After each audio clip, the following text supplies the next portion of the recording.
Graça e paz, que saudade de todos vocês, de estarmos reunidos nesta comunhão bendita como igreja, onde compartilhamos entranhados afetos de misericórdia, compartilhamos as nossas vidas de discípulos de Cristo, mas louvamos a Deus porque em sua soberania Ele nos permite viver este tempo e cumprirmos o nosso papel, nosso propósito como igreja, na certeza de que Ele fará infinitamente mais do que tudo o que pedimos ou pensamos, de acordo com o seu poder que em nós opera. Louvamos a Deus por aqueles que fazem parte dessa igreja ou de diversas igrejas no corpo de Cristo, aqui no Brasil ou em outros lugares do mundo, que celebram a Deus conosco, como igreja militante, reunidos de diversas denominações, mas que foram alcançados, fomos todos alcançados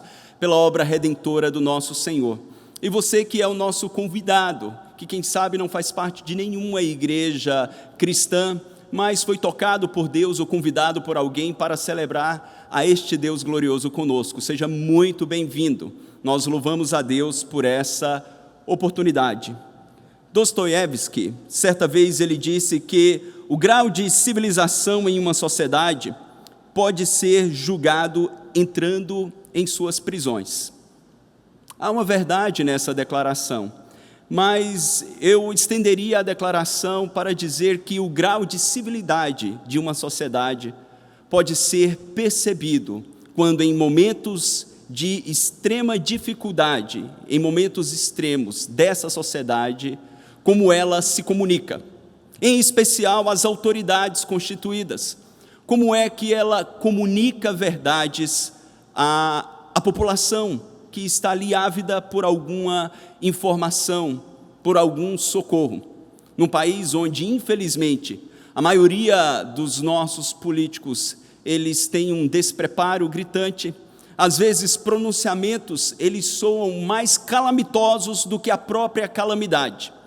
E quando nós olhamos para a mídia, que supostamente deveria ter todo o preparo para comunicar à sociedade com lisura, imparcialidade e trazer tranquilidade diante da necessidade que é real, nós não encontramos a imparcialidade na maioria destes.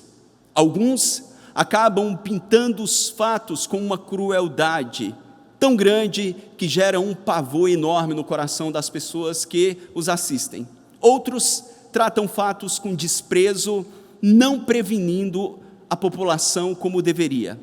É muito complicado encontrarmos, então, uma leitura e uma comunicação devida no coração dos homens. O porquê disso? Infelizmente, é consequência da queda. O pecado, ele corrompe a capacidade do ser humano de ler as circunstâncias com a devida sobriedade e comunicá-las devidamente, ainda que essas sejam sérias e ainda que essas necessidades sejam reais. Mas ao olharmos para a palavra de Deus, nós encontramos nela orientação, respostas durante momentos e tempos de calamidade. Nós encontramos a devida comunicação e orientação para o seu povo e para toda a humanidade, porque Deus é quem orienta o seu povo através das Escrituras. E por isso eu os convido a abrirem as vossas Bíblias no livro do profeta Abacuque, no capítulo de número 3, e nós encontraremos uma comunicação, não da parte de homens parciais, mas da parte do próprio Deus, para um tempo de calamidade que aquela geração viveu e como nós podemos aplicar esta comunicação de Deus aos nossos corações e percebermos o que Ele promove em meio à calamidade. Abacuque, capítulo de número 3, a partir do versículo de número 1. Abacuque 3, a partir do verso 1. Diz a palavra do Senhor. Oração do profeta Abacuque sob a forma de canto. Tenho ouvido, ó Senhor, as tuas declarações e me sinto alarmado. Aviva a tua obra, ó Senhor, no decorrer dos anos, e no decurso dos anos faze-a conhecida. Na tua ira, lembra-te da misericórdia. Deus vem de Temã e do monte Parã, vem o santo, a sua glória cobre os céus, a terra se enche do seu louvor. O seu resplendor é como a luz, raios brilham da sua mão e ali está velado o seu poder. Adiante dele vai a peste, e a pestilência segue os seus passos. Ele para e faz tremer a terra, olha e sacode as nações. Esmigalham-se os montes primitivos, os outeiros eternos se abatem. Os caminhos de Deus são eternos. Vejo as tendas de Cusã em aflição. Os acompanhamentos da terra de Midian tremem. Acaso é contra os rios, Senhor, que estás irado? É contra os ribeiros a tua ira, ou contra o mar o teu furor? Já que andas montado nos teus cavalos, nos teus carros de vitória, tiras a descoberto do arco, e farta está a tua aljava de flechas, tu fendes a terra com rios. Os montes te veem e se contorcem, passam a torrentes de água, as profundezas do mar fazem ouvir a sua voz e levantam bem alto as suas mãos. O sol e a lua param nas suas moradas, ao resplendor, à luz das tuas flechas cintilantes, ao fulgor do relâmpago da tua lança. Na tua indignação, marchas pela terra, na tua ira, calca os pés às nações. Tu sais para salvamento do teu povo, para salvar o teu ungido, feres o telhado da casa do perverso e lhe descobres de todo o fundamento. Traspassas a cabeça dos guerreiros do inimigo com as suas próprias lanças, os quais, como tempestade, avançam para me destruir. Regozijam-se como se estivessem para devorar o pobre às ocultas. Marchas com os teus cavalos pelo mar, pela massa de grandes águas.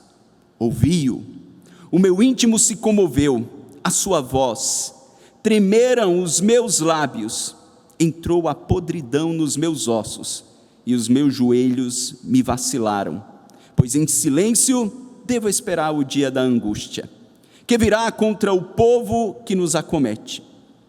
Ainda que a figueira não floresça, nem haja fruto na vide, o produto da oliveira minta, e os campos não produzam mantimento. As ovelhas sejam arrebatadas do aprisco, e nos currais não haja gado. Todavia, eu me alegro no Senhor, exulto no Deus da minha salvação. O Senhor Deus é a minha fortaleza, e faz os meus pés como os da coça, e me faz andar altaneiramente, ao mestre de canto, para instrumentos de corda. Que Deus abençoe a sua palavra. Vamos orar uma vez mais, vamos pedir para Deus falar aos nossos corações com clareza, para que possamos adorá-lo devidamente.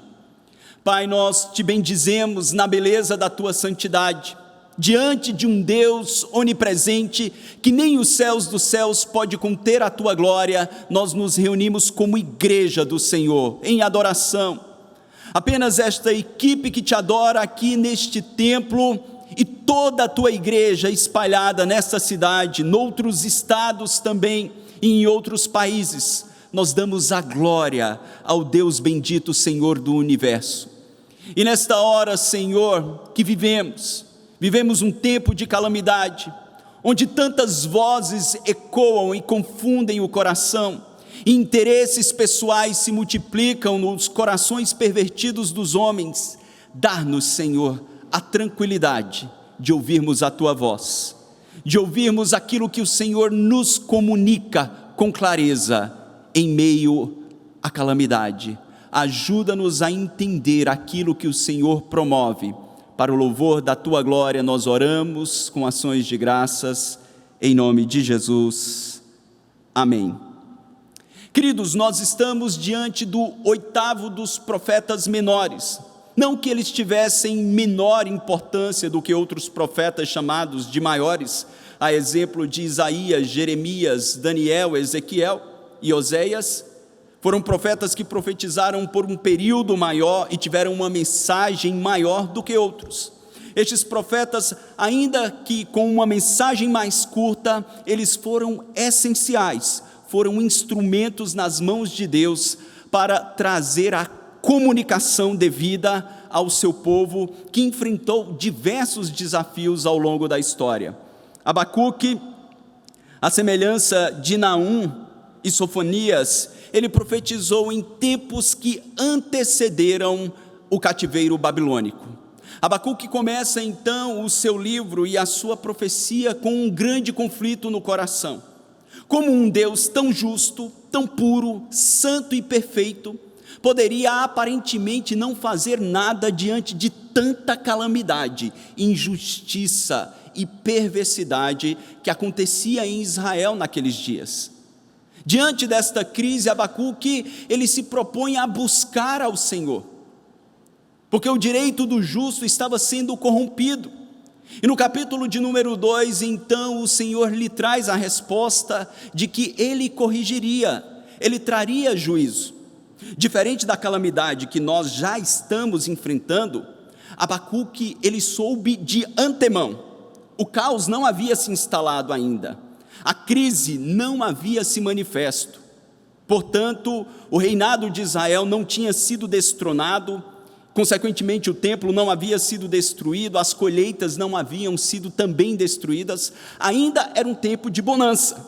Mas Deus lhe traz um prenúncio, ele traz um comunicado de primeira mão: olha, diante da perversidade deste povo, eu permitirei que eles percam a sua terra, que eles percam o trono e que eles sejam levados em cativeiro.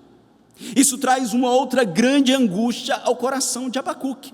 Como é que um Deus santo e justo usaria para tratar aquela doença um remédio mais amargo do que a própria dor? Como ele usaria os babilônicos, que eram mais ímpios e mais pervertidos do que o seu próprio povo? A crise, então, ela se manifesta no coração deste profeta ao longo deste livro. Ele se coloca diante de Deus, porque os planos do Senhor estavam muito mais elevados do que a compreensão daquele homem que buscava servir a Deus em sua época. Ao ser confortado por Deus, mesmo não tendo a clareza, o entendimento nítido dos detalhes de o porquê que tudo aquilo estava acontecendo, o Senhor mostra qual era o caminho para que aquele que confiava nele pudesse viver nesses dias.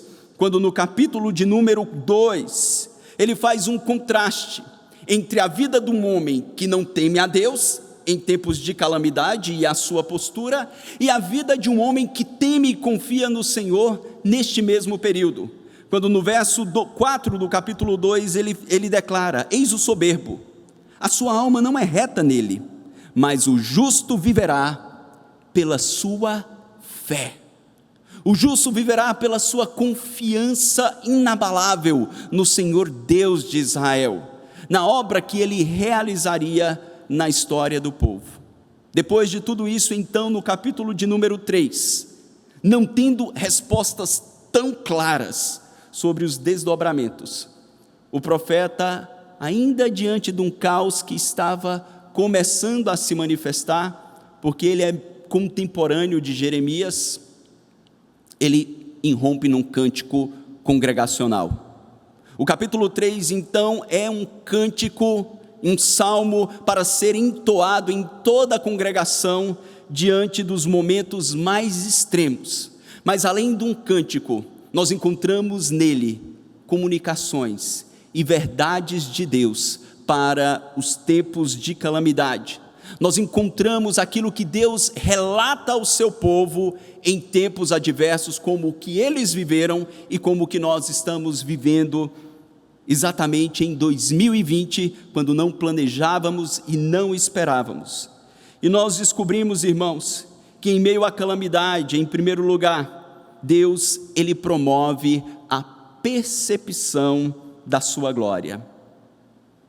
Em meio à calamidade, Deus promove entre as nações a percepção da sua glória.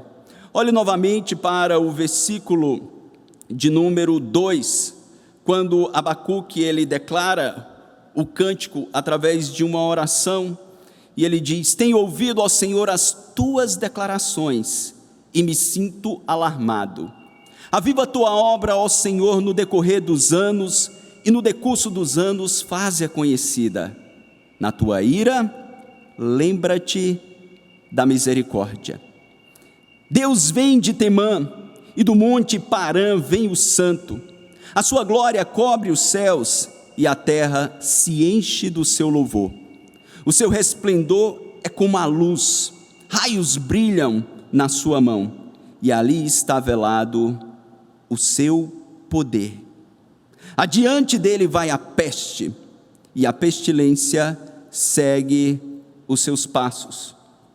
Observem, irmãos, que quando nós olhamos Abacuque engrandecendo a glória do Senhor e fazendo menção a este Deus glorioso em suas obras, nós somos lembrados na Escritura de que toda a criação promove a glória de Deus. O salmista no Salmo 19, verso 1, disse que os céus proclamam a glória de Deus e o firmamento anunciam as obras das suas mãos. Mas infelizmente, quando o pecado entra na humanidade, a percepção da glória de Deus é manchada nos olhos dos homens. Estes homens não conseguem enxergar a glória de Deus como os nossos primeiros pais enxergavam. E é importante nós entendermos, mas afinal de contas, o que é glória?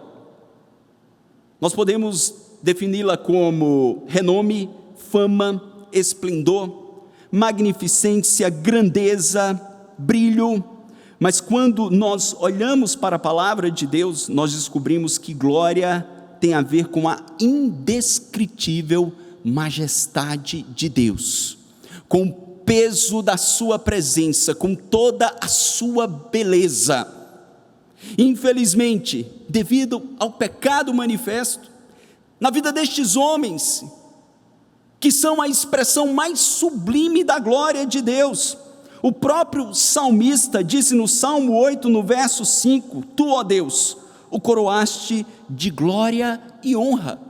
Se todo o universo expressa a glória, a majestade, o esplendor, a beleza de Deus, não há outra criatura no universo que faça isso com maior excelência do que o ser humano, porque ele foi criado à imagem e semelhança deste Deus glorioso. A glória de Deus, ela é percebida na estrutura do homem e também em sua funcionalidade, mas infelizmente o pecado distorce isso, e Paulo, quando escreve aos Romanos, lá no capítulo de número 1, no versículo de número 21, ele declara o que estes homens fazem, mesmo sendo criados à imagem deste Deus glorioso. Eles corrompem esta glória, quando no verso 21, Paulo declara: não o glorificaram como Deus, nem lhe renderam graças, mas os seus pensamentos tornaram-se fúteis, e o coração insensato deles obscureceu-se, dizendo-se sábios, tornaram-se loucos, e trocaram a glória do Deus imortal por imagens feitas, segundo a semelhança do homem mortal, bem como de pássaros, quadrúpedes e répteis. Diante dessa perca da percepção, os homens passam a viver para a sua própria glória, e não para promover a glória deste Deus maravilhoso, e buscam falsas glórias no sucesso, na prosperidade material, na afirmação diante dos homens, numa carreira promissora, mas não são plenamente satisfeitos. Israel estava vivendo dessa maneira quando Abacuque se propõe a profetizar. Eles voltaram as costas para o Deus glorioso, e Deus então traz a calamidade para avultar, para chamar a atenção destes homens para a sua glória. Glória manifesta em seus atributos, nas características que este Deus tem em seu caráter. E nós encontramos Abacuque destacando um primeiro atributo de Deus, quando no versículo 2 ele clama para que o Senhor venha avivar, revitalizar no coração destes homens a percepção da sua glória, para que na ira manifesta.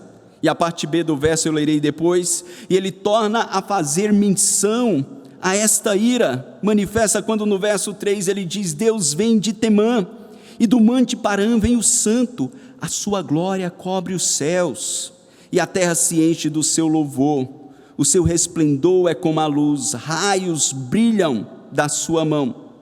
Adiante dele vai a peste e a pestilência, ou a praga e a peste, que eram supostamente duas divindades dos babilônicos. Aqui Deus está demonstrando o seu senhorio soberano, e a sua glória manifesta quando ele se levanta para julgar as nações que o desprezaram, que passaram a viver para si, que se esqueceram do Deus Criador, se entregando às concupiscências e paixões do seu próprio coração. A glória de Deus então é percebida, queridos, quando nós olhamos para o seu caráter, para quem ele é. E isso foi perdido numa sociedade relativista, onde as pessoas constroem a sua própria moralidade, e a ideia de um Deus que corrige e julga foi lançada no esquecimento, caiu em desuso. A mulher mais influente nos Estados Unidos, a apresentadora Oprah, que foi criada num contexto cristão batista, depois de um tempo ela diz: eu não consigo acreditar num Deus que castiga pessoas, este não é o Deus que eu creio. Mas o Deus das Escrituras, ele é um Deus que em seu caráter e na manifestação da sua glória, ele corrige sim, e ele manifesta a sua ira, quando os homens que foram criados para adorá-lo e expressar a sua glória, passam a viver para si.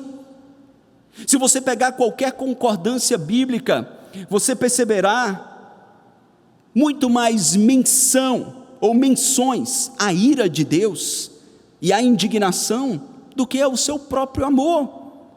A ira de Deus então se manifesta como uma expressão de sua beleza. E para aqueles que gostam de ler boa teologia reformada, eu recomendo o livro Atributos de Deus, do A.W. Pink. Ele fala que a ira de Deus é uma expressão necessária, porque um Deus que é puro, que é belo e santo, ele não pode olhar com igual realismo para a justiça e para a injustiça. Um Deus santo e glorioso não pode olhar com o mesmo contentamento para a manifestação do amor e do desprezo.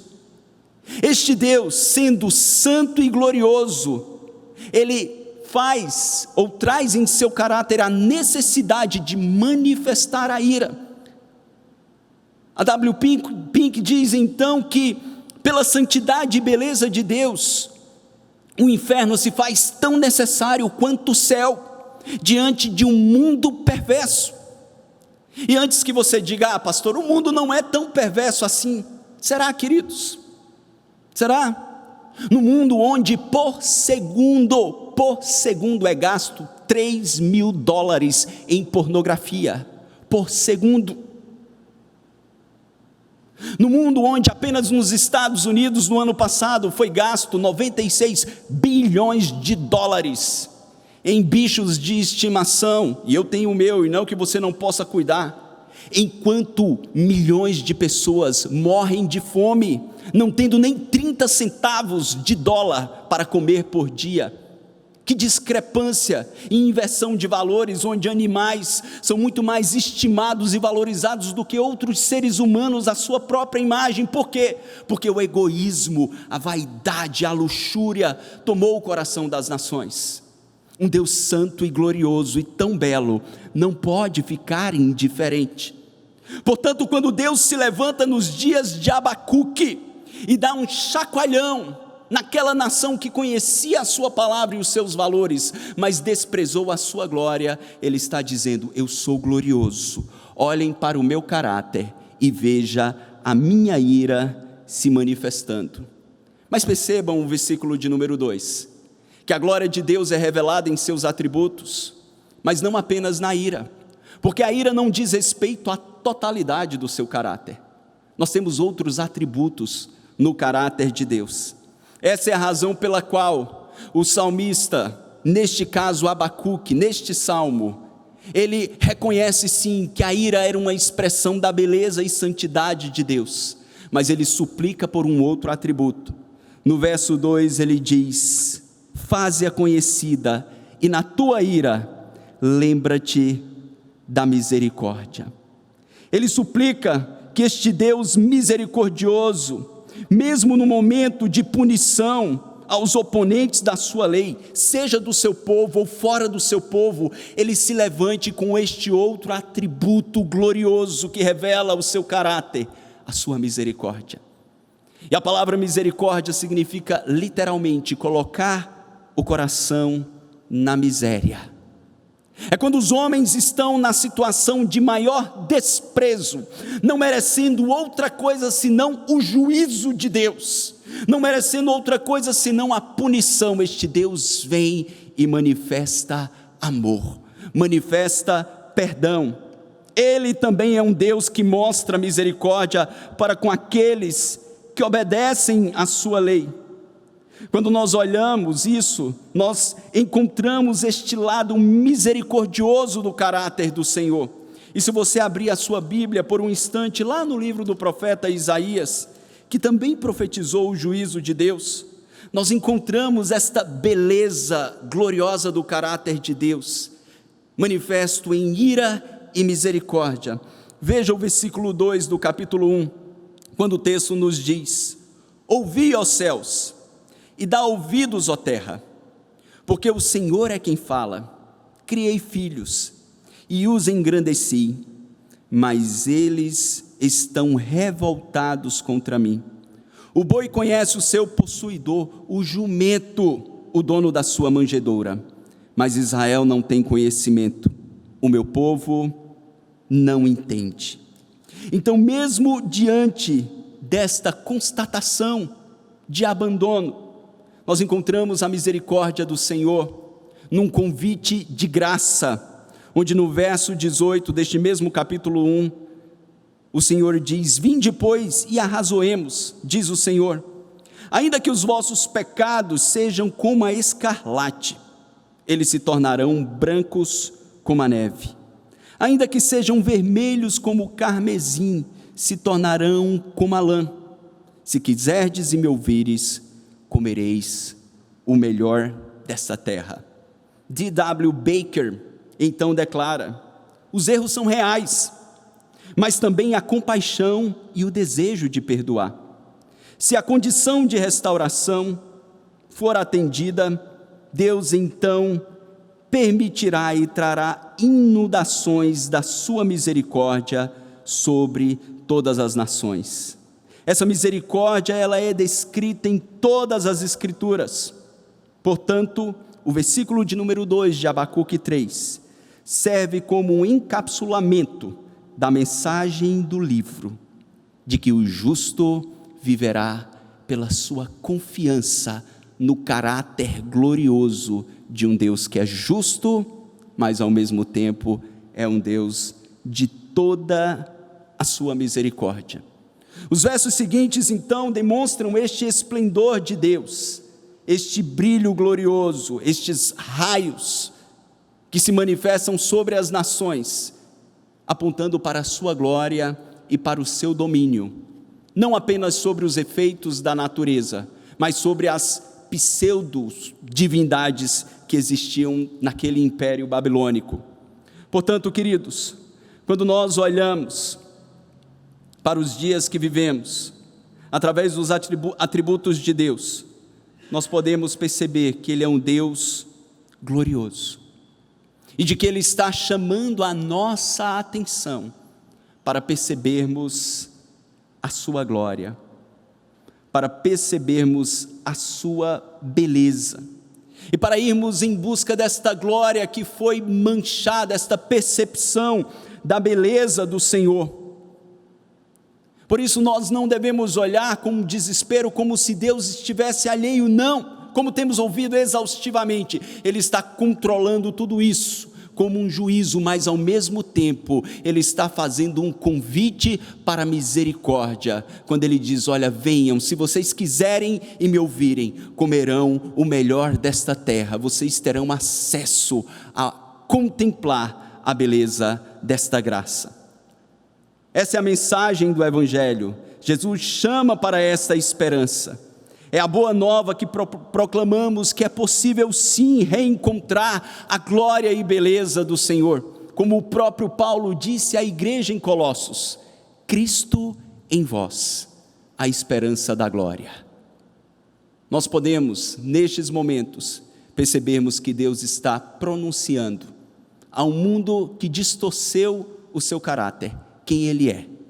Ele é um Deus justo, mas Ele é um Deus misericordioso e amoroso, com os braços estendidos. Em segundo lugar, irmãos, nós olhamos para este cântico e no versículo de número 6, nós percebemos que Deus traz de volta uma intensa reflexão sobre a eternidade. Em tempos de calamidade, Deus pronuncia uma reflexão sobre a eternidade, em seu caráter e em nossa existência. Perceba no versículo 6, quando Abacuque diz: Ele para e faz tremer a terra, olha e sacode as nações, esmigalham-se os montes primitivos, os outeiros eternos se abatem, os caminhos de Deus são eternos. Com certeza aqui nós encontramos uma menção à glória de Deus revelada no Sinai, quando Ele tira o seu povo, primeiro tirando o seu povo no Êxodo e a sua manifestação também no Monte Sinai. Contudo, nós percebemos também, irmãos, Deus revelando para aqueles homens a transitoriedade da sua força. E as montanhas que permaneceriam, até elas se abatem diante da glória, do furor do Senhor. E aqui estes montes, esses outeiros, eles são citados como sendo eternos. Veja a parte B do versículo 6, os outeiros eternos se abatem. Mas daí Deus demonstra quem é que tem a eternidade, numa perspectiva singular. É o próprio Deus. Ele sempre existiu e Ele sempre existirá. Em certo sentido, nós podemos declarar que apenas Deus é eterno, porque não houve um momento que Ele foi criado. De eternidade a eternidade, Ele é Senhor, como Moisés declarou no Salmo 90. Mas nós olhamos esta declaração da eternidade não apenas no caráter de Deus, mas os seus planos. Quando Abacuque diz que os caminhos de Deus, eles são eternos. É aquilo que já vimos e ouvimos recentemente, de que não existe nada na história que nos surpreenda, que possa surpreender a Deus. Nós não cremos no teísmo aberto, uma heresia que se tornou muito proeminente nos anos 90 por um teólogo chamado Clark Pinnock, que ele disse que Deus estava aberto a novas experiências, e que Deus constrói o futuro junto com o homem, que Deus deu ao homem a liberdade de construir o futuro. Sendo assim, quando o homem faz escolhas, Deus apenas interfere e tenta ajudar na construção do futuro. Se isso fosse verdade, nós estávamos fritos. Se isso fosse verdade, de fato era um momento para desespero. Mas a palavra de Deus deixa muito claro que os planos do Senhor são eternos. Ele decretou todas as coisas antes da fundação do mundo. E Abacuque ressalta isso: os caminhos de Deus são eternos, mas não apenas o caminho. Há um plano que aponta para a eternidade. E é nesse sentido que Abacuque adora ao Senhor, porque mesmo que as circunstâncias fossem as piores possíveis, este plano de Deus que era eterno, visava promover a eternidade no coração dos homens. Visava fazer com que estes homens olhassem para aquilo que nós encontramos lá em Eclesiastes, quando o texto sagrado nos diz que o Senhor então, Eclesiastes capítulo 3, versículo 11, tudo fez Deus formoso no seu diverso tempo. Também pôs a eternidade no coração do homem, sem que este possa descobrir as obras que Deus fez desde o princípio até o fim.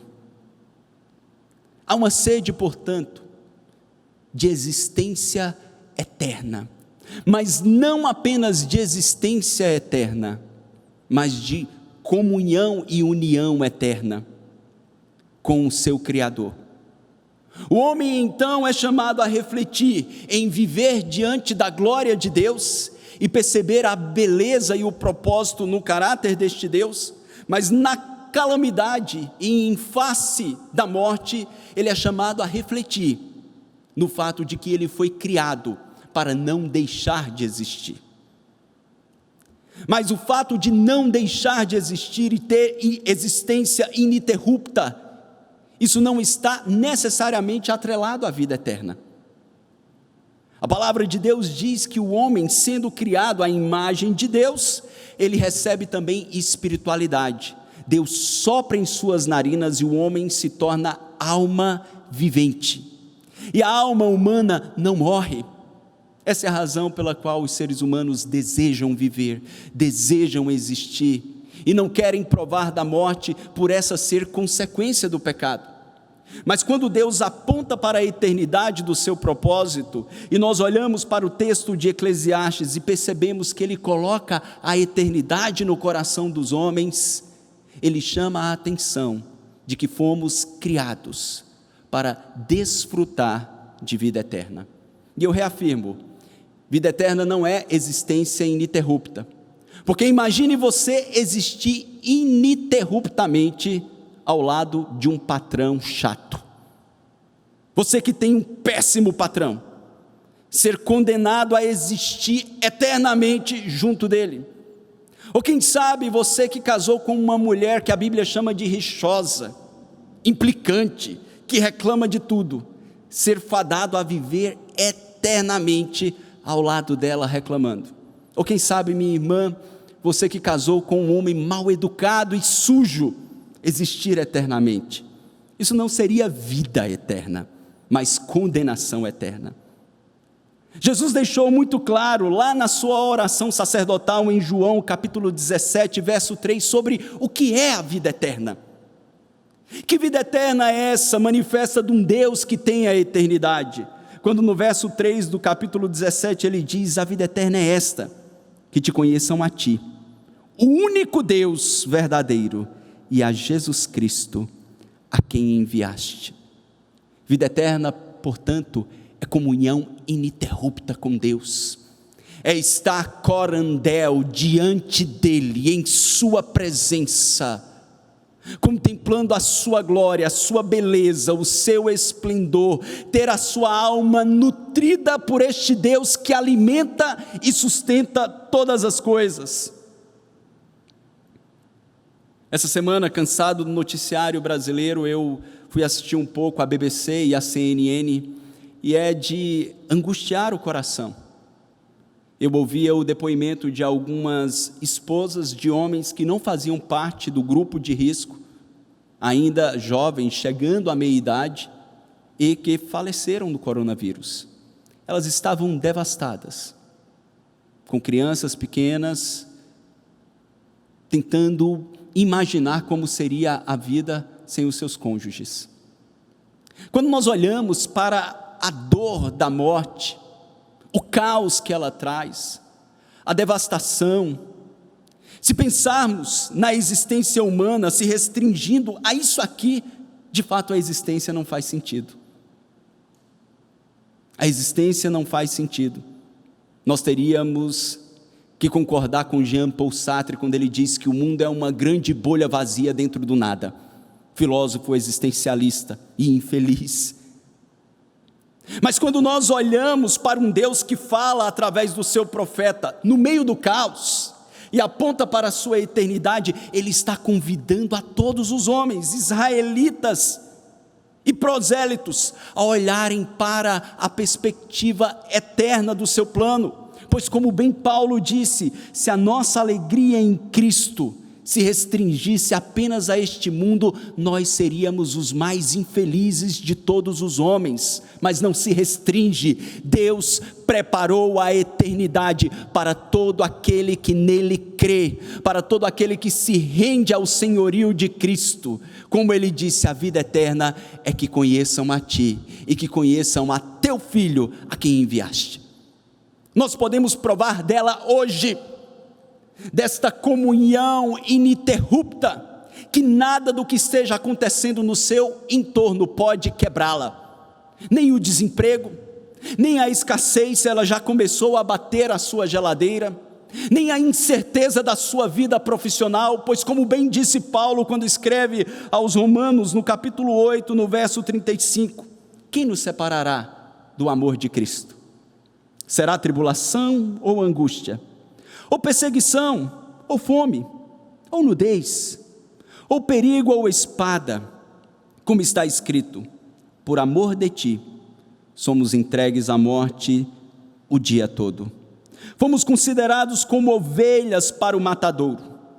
Em todas essas coisas, porém, somos mais que vencedores, por meio daquele que nos amou, porque estou bem certo de que nem a morte, nem a vida, nem os anjos, nem os principados, nem as coisas do presente, nem do porvir, nem poderes, nem altura, nem a profundidade, nem qualquer outra criatura poderá separar-nos do amor de Deus que está em Cristo Jesus, o nosso Senhor.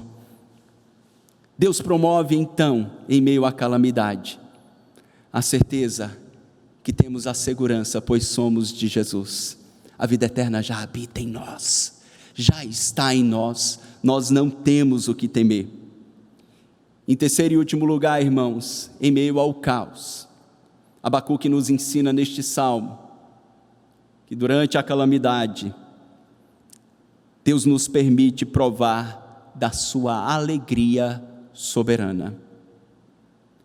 Em meio ao caos manifesto, Deus nos permite provar de uma alegria que é sobrenatural.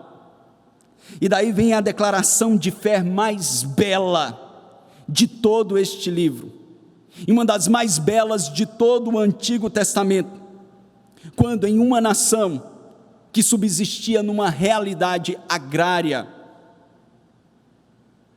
da agricultura, pecuária, este homem então, ele estremece diante do juízo que já estava por começar, quando no versículo de número 16 ele diz, ouvi-o, e o meu íntimo se comoveu, a sua voz tremeram os meus lábios, entrou podridão nos meus ossos, e os joelhos me vacilaram, pois em silêncio devo esperar o dia da angústia, ou seja, estava às portas, não estava acontecendo, mas viria. Portanto, ele não ignora o problema. Isso não é uma perspectiva utópica, uma negação da realidade dos fatos. Não, os problemas estavam ali, eles estavam prestes a se manifestar e seriam dias muito difíceis. Mas a questão, irmãos, que nós percebemos é que a intimidade que este homem, que confiava em Deus acima de todas as coisas, a intimidade que ele desfrutava com este Deus, não o fez parar no medo. O medo veio. Perceba que ele diz que os seus joelhos vacilaram. Ele sentiu a angústia no seu íntimo. Portanto, como seres humanos, não há como não nos angustiarmos e estarmos indiferentes diante do caos que se manifesta. Não há como não chorar a perda de alguém próximo e querido, que tinha um significado enorme para a nossa existência. Nós sofremos sim, porque não fomos criados para a morte, como falamos. Mas a constatação é que nós não paramos no medo, nós não estamos congelados, e a nossa existência se restringe a Ele, não. Deus providencia uma alegria soberana que vai muito além daquilo que nós podemos desfrutar numa perspectiva humana. As perguntas de Abacuque respondidas então fazem com que ele entoie este cântico ao Senhor, e ele percebe que a sua fé pode ser posta e está segura na graça do Senhor, na graça deste Deus que sustenta. D.W. Baker, uma vez mais, ele declara: embora essas fontes possam falhar de alguma forma, quando ele diz, no versículo de número 17, na constatação daquilo que provavelmente aconteceria: a figueira não florescer, a vide não dar o seu fruto, a oliveira também mentir, as ovelhas serem arrebatadas do aprisco, no curral não haja gado. Ele está falando o quê? Caos econômico. Numa linguagem de hoje seria: olha, ainda que todo o comércio esteja fechado, pais de família sejam mandados embora, ainda que as indústrias não produzam mantimento, ainda que as fábricas automotivas parem a sua produção e toda a economia mundial venha entrar em colapso, eu não irei me desesperar, mas ao contrário, ele diz: eu me alegro no Senhor e exulto no Deus da minha salvação. Ele está falando de uma alegria que brota de um relacionamento íntimo com Deus. A mesma alegria que brotou no coração de um homem chamado Paulo, quando aprisionado por causa da palavra de Deus. Lá em 2 Coríntios, no capítulo de número 9, ele relata a experiência e de que um espinho na carne lhe é colocado, mensageiro de Satanás. E por 2 vezes ele clama ao Senhor que o afaste, ele pede livramento, mas Deus soberanamente decide não afastar. Se era uma enfermidade ou alguma outra provação, os teólogos não entram em consenso, mas Deus o diz: a minha graça te basta, porque o meu poder se aperfeiçoa na tua fraqueza. E daí Paulo complementa: então eu exultarei nas minhas tribulações, porque quando sou fraco, daí que sou forte. O salmista no Salmo 16, no versículo 11, ele diz: tu me farás ver o caminho da vida, na tua presença há plenitude de alegria, e na tua destra delícias perpetuamente. Não apenas a alegria sobrenatural, Abacuque conclui dizendo que Deus ainda lhe daria graças para, em meio ao caos, prosseguir. Esta alegria soberana que conforta o coração e traz tranquilidade é acompanhada da graça para prosseguir a caminhada, quando ele diz, no versículo 19: o Senhor Deus é a minha fortaleza e faz os meus pés como os da corça e me faz andar altaneiramente. Numa região de terrenos acidentados e cheia de pedregulhos, de difícil locomoção, Abacuque então usa essa metáfora de que Deus lhe daria pés como dos cervos, que eram capazes de pular sobre as rochas, e entre terrenos acidentados, prosseguir a sua jornada. O que no Salmo 18, no verso 32, também foi declarado, quando o texto diz: o Deus que me revestiu de força e aperfeiçoou o meu caminho, Ele deu aos meus pés a ligeireza das corças e me firmou nas minhas alturas. Eu quero dizer para os irmãos que durante esses quase 18 anos de ministério pastoral, Deus me permitiu conhecer algumas belas igrejas, mas não foram nas igrejas mais belas em diversos países que eu tive as experiências cristãs que mais me impactaram. Muito pelo contrário, foi no convívio com grupos de extremo risco, no interior do nosso estado, com alguns cristãos que padeciam fome, na África, em Moçambique ou em Ruanda, com alguns cristãos que eram refugiados, que não tinham o que comer direito nem o que vestir, e na Índia, com cristãos que eram ou órfãos ou viúvas, no meio de uma pobreza e miséria extrema. A maioria destes lugares, essas igrejas, não tinham igrejas como a que nós temos aqui. Eles não tinham um templo, nós o temos, não podemos utilizar por um mês, talvez 2, uma pandemia que talvez dure 1 ano, que Deus nos livre disso. A realidade extrema da vida desses cristãos dizia respeito a toda a sua existência. Eles nasceram na profunda miséria e a maioria deles provavelmente existirá eternamente nesta configuração. Mas todas as vezes que nos reuníamos para celebrar a Cristo, um grupo que sempre viajava comigo enquanto estávamos no Japão, chegavam impressionados e me perguntavam: pastor, que alegria é essa? De onde vem essa exultação deste povo vivendo numa miséria tão profunda?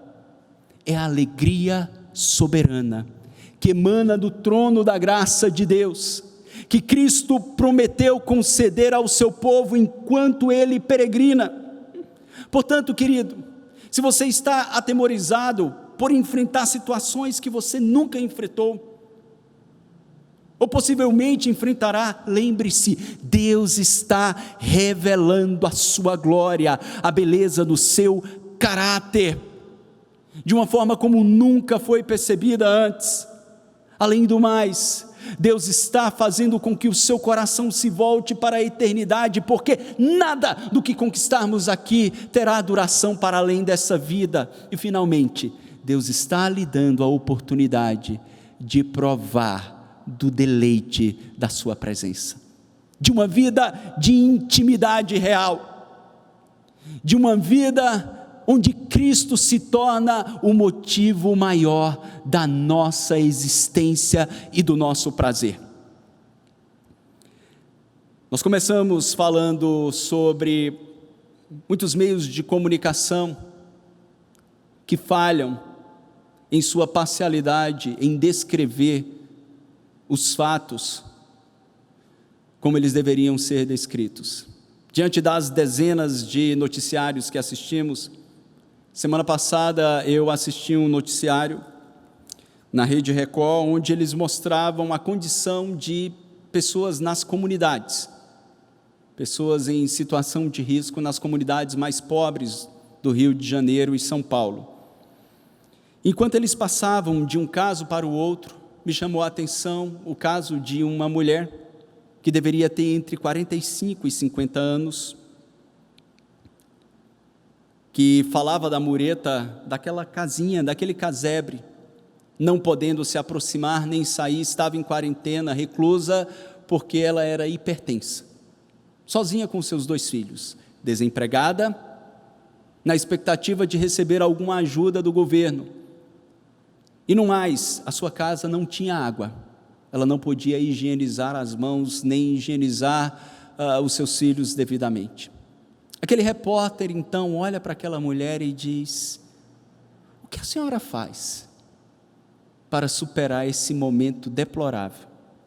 Ela levanta um celularzinho velho e diz: eu fico ouvindo os meus hinos, louvando ao Senhor e esperando nele. Como é que nós reagimos? Eu tenho certeza de que Deus quer promover em nossos corações o que promoveu no coração do seu servo Abacuque, para que possamos viver tudo o que temos que viver, apontando para a glória do nosso Cristo,